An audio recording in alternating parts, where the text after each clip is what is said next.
Okay, explain ko na. Ang totoo kasi, hindi ko alam yung nangyari. Okay naman ako kagabi. Nagising na lang ako. Nakawala yung phone ko, hinahanap ko, hindi ko makita. Tapos yung sound notification lumalabas na lang sa bibig ko. Tapos, ito to. Hindi na lang may phone sa loob ng katawan ko. So, you mean parang isa na lang kayo ng phone mo? Ganon? I-message ko po kaya. No? Text message. Text message. Tamo.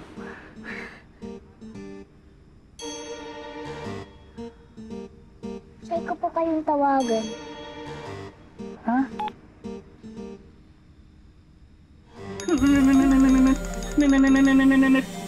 Tama na.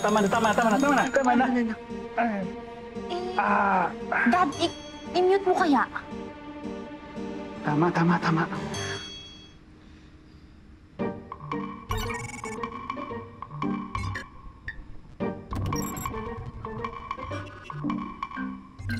Tawagan ko po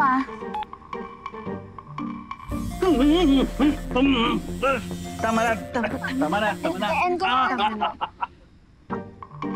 Han, kung i-off mo kaya? Off?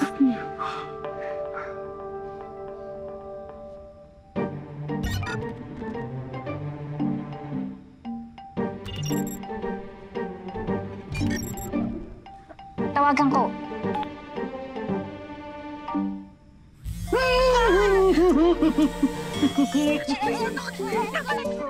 Sorry. Ay! Bakit gano'n? Paano ba naman kasi ang nangyari? May gumulang ba sa'yo? Ano ba? May nakaaway ka ba? Hindi ko alam. May nag-magic ba? Hindi ko alam.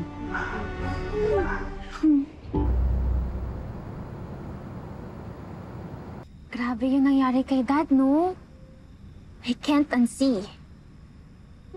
Kawawa naman si Daddy. Wala na siyang phone. Ha? Eh si Daddy na nga yung naging phone eh. Pero sana maging normal na ulit siya. Parang nagigilty na tuloy ako. Feeling ko kaya nagkakaganon si Daddy kasi puro tayo pabili ng potions, ng stars. Oo nga, no? Eh kung wag na muna natin siyang ikulitin, ate. Wag na po tayo magpabili sa kanya para hindi na siya ma-stress. Galing mo talaga. Huwag na magiging makulit, ah. What? Oh, there's stars.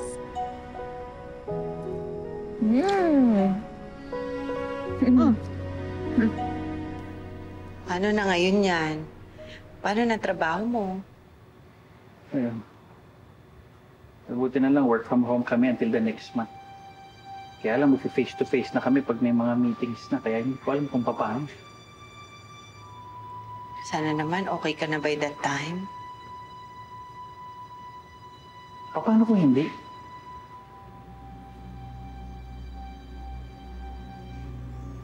Hindi ko na alam. Sure ka ba na wala kang idea kung sino may gawa sa'yo niyan? Wala ka bang ibang pinahiram o pinahawak ng phone? Maliban sa amin ng mga anak mo, syempre wala naman kaming magic na ganyan. Sir! Uy, akin yan! Sir! Buti po na nadampot ko, nalaglag po eh.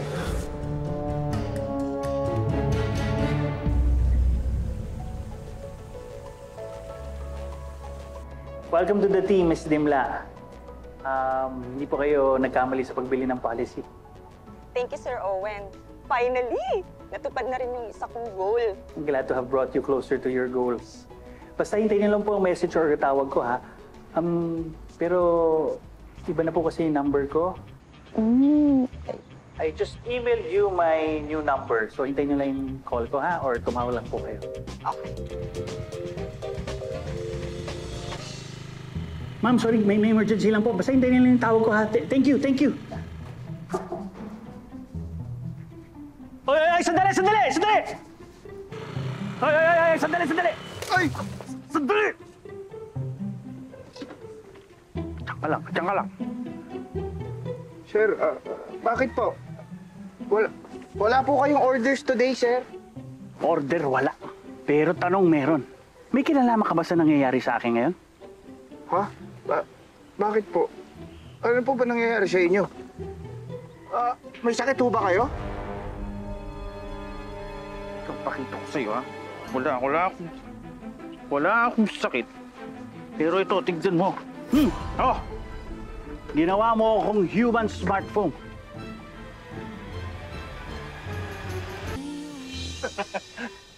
In fairness, sir, effective.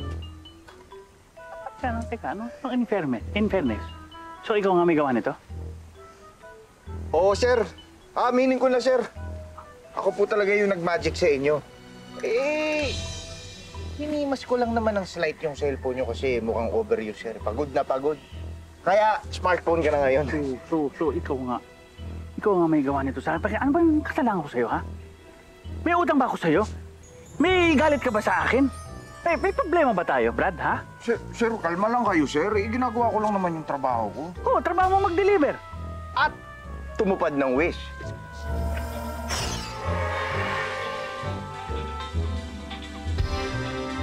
Bilang wish agent ng Magic Wish Express. Brad, hindi ko alam kung anong trip mo, ha? Pero wala akong wini-wish sa'yo. Sir, kayo po wala. Pero yung asawa nyo, nag-wish. Malinaw ang narinig ko sa asawa nyo, sir.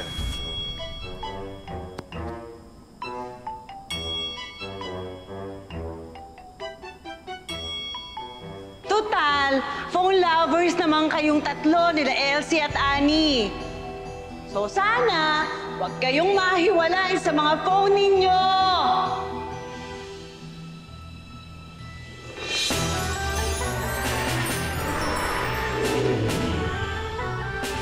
Kaya yun!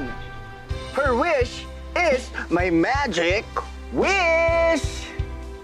Sir, di ka na mahihiwalay sa smartphone mo. Ayoko to. Hindi ko to ginusto. Please, bawiin mo to. Please, tanggalin mo to sa akin. Bawiin mo, please! Bawiin mo! Sir, hindi pwede, sir. Kasi kahit na gustong-gusto kong bawiin yan dahil G na G ka sa akin, sir, hindi ko magagawa yun. Yung asawa niyo po yung nag-wish. Dapat, siya makiusap sa akin. Ganun? Sir, sandali. Sandali dito, ha? Sandali, ha? Diyan ka lang, ha? Sandali, ha?